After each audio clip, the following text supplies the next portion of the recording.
Assalamualaikum warahmatullahi wabarakatuh. Hello everyone, welcome to my YouTube channel.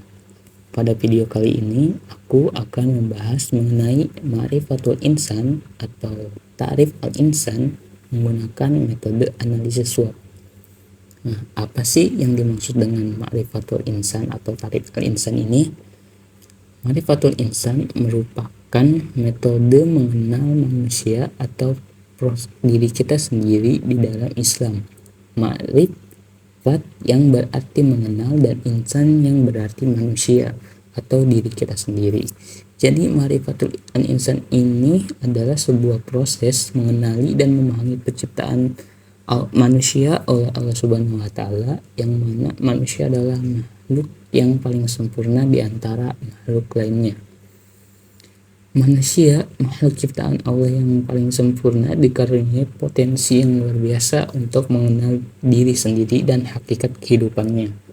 Upaya untuk menyelami kedalaman diri ini dikenal sebagai Ma'rifatul Insan, sebuah konsep fundamental dalam berbagai tradisi spiritual dan filosofis. Ma'rifatul Insan yang secara harfiah berarti pengetahuan tentang manusia, merupakan perjalanan introspektif untuk memahami esensi diri, potensi, dan tujuan hidup. Lebih dari sekadar pengetahuan intelektual, Ma'rifatul Insan menuntut perpaduan antara kontemplasi, refleksi diri, dan pengalaman spiritual. Melalui Ma'rifatul Al-Insan, individu diajak untuk melampaui dimensi fisik dan mengenali hakikat dirinya sebagai manusia spiritual. Dalam proses ini, membuka gerbang menuju pemahaman tentang hubungan manusia dengan Tuhan, sesama manusia, dan alam semesta. Allah Subhanahu wa taala berfirman dalam surat Al-Mu'minun ayat 12-14, yang artinya, dan sungguh kami telah menciptakan manusia dari saripati yang berasal dari tanah, kemudian kami menjadikannya air mani yang disimpan dalam tempat yang kokoh. Kemudian air mani itu kami jadikan sesuatu yang melekat, lalu sesuatu yang melekat itu kami jadikan segumpal daging, dan segumpal daging itu kami jadikan tulang belulang, lalu tulang belulang itu kami bungkus dengan daging, kemudian kami menjadikannya makhluk yang berbentuk lain. Maha suci Allah, pencipta yang paling baik. Kemudian dari surah ini dilanjutkan oleh surat lain, yaitu As-Sajdah ayat 9, yang artinya, kemudian dia menyempurnakan dan meniupkan ke dalamnya roh ciptaannya, dan dia menjadikan bagi kamu pendengaran, penglihatan, hati, tetapi kamu sedikit sekali bersyukur. Surah As-Sajdah ayat 9.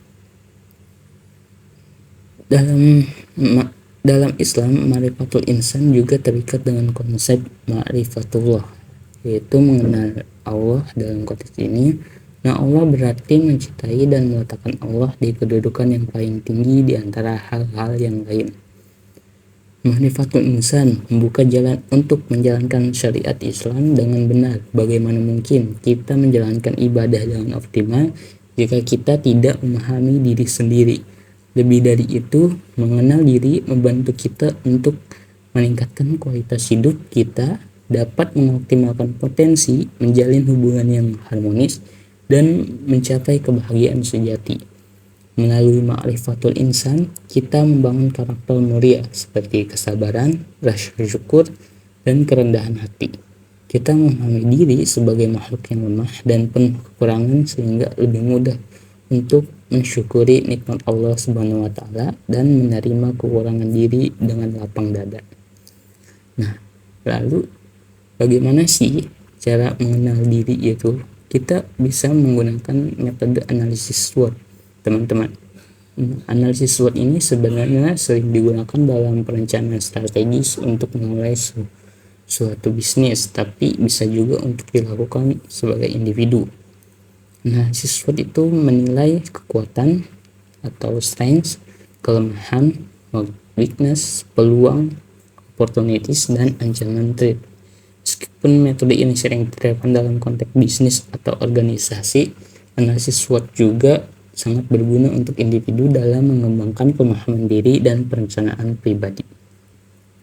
Nah, lalu tujuannya apa kita menggunakan analisis SWOT ini untuk mengenal diri kita? Yaitu sebagai bentuk dari pemahaman diri yang lebih mendalam. Ini membantu kita sebagai individu mengenali kekuatan dan kelemahan kita sendiri, serta bagaimana hal-hal ini mempengaruhi kehidupan kita secara keseluruhan. Lalu dapat menyadari bakat dan kemampuan yang diberikan Allah, serta apa yang perlu diperbaiki dalam diri kita. Lalu yang kedua itu merencanakan pengembangan diri. Membuat rencana pengembangan diri yang lebih terstruktur dan efektif berdasarkan penilaian kekuatan, kelemahan, peluang, dan ancaman. Selanjutnya juga bisa untuk menyusun strategi agar meningkatkan kualitas ibadah, keimanan, dan kehidupan sehari-hari sesuai dengan ajaran Islam. Yang ketiga itu untuk mengoptimalisasi potensi dari diri kita, menggunakan kekuatan dan peluang yang ada untuk mencapai potensi maksimal dalam berbagai aspek kehidupan, termasuk spiritual, sosial, ataupun profesional, serta mengatasi kelemahan dan mengantisipasi ancaman yang dapat menghalangi pencapaian tujuan hidup yang sejalan dengan nilai-nilai Islam. Lalu yang ketiga adalah meningkatkan kesadaran spiritual.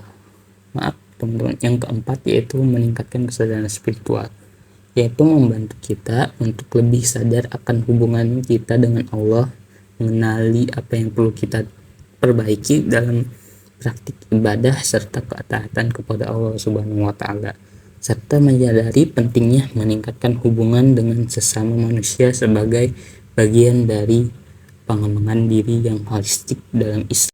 Mungkin sampai di situ saja pembahasan video kali ini. Semoga ada manfaatnya. Terima kasih telah menonton. Wassalamualaikum warahmatullahi wabarakatuh.